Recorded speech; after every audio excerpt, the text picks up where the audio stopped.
ওই সকল ব্যক্তি বড় ধোঁকার মধ্যে রয়েছে যে সকল ব্যক্তিরা নেক আমল করা ছাড়াই আল্লাহ রব্বুল আলামিনের কাছে উত্তম প্রতিদানের আশা করে।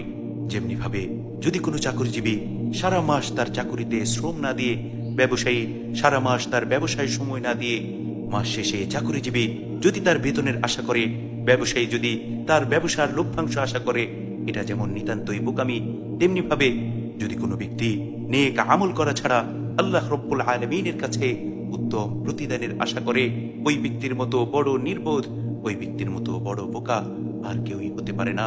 ওই ব্যক্তি সবচাইতে বড় ধোঁকার মধ্যে রয়েছে। সুতরাং আমরা যদি দুনিয়া এবং আখিরাতে আল্লাহ রব্বুল আলামিনের পক্ষ থেকে উত্তম প্রতিদানের আশা করি, উত্তম পুরস্কারের আশা করি, তাহলে অবশ্যই আমাদের বেশি বেশি নেক আমল করতে হবে, বেশি বেশি ভালো কাজ করতে হবে।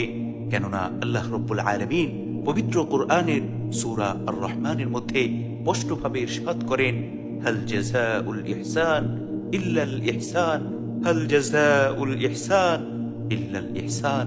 উত্তম কাজের বিনিময়, উত্তম পুরস্কার, উত্তম প্রতিদান ছাড়া আর কি হতে পারে?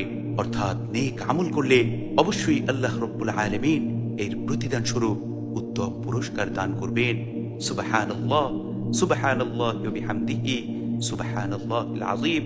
আল্লাহ রব্বুল আলামিন আমাদের প্রত্যেককে বেশি বেশি নেক আমল করে মহান রবের সন্তুষ্টি অর্জন করার তৌফিক দান করুন। আমিন।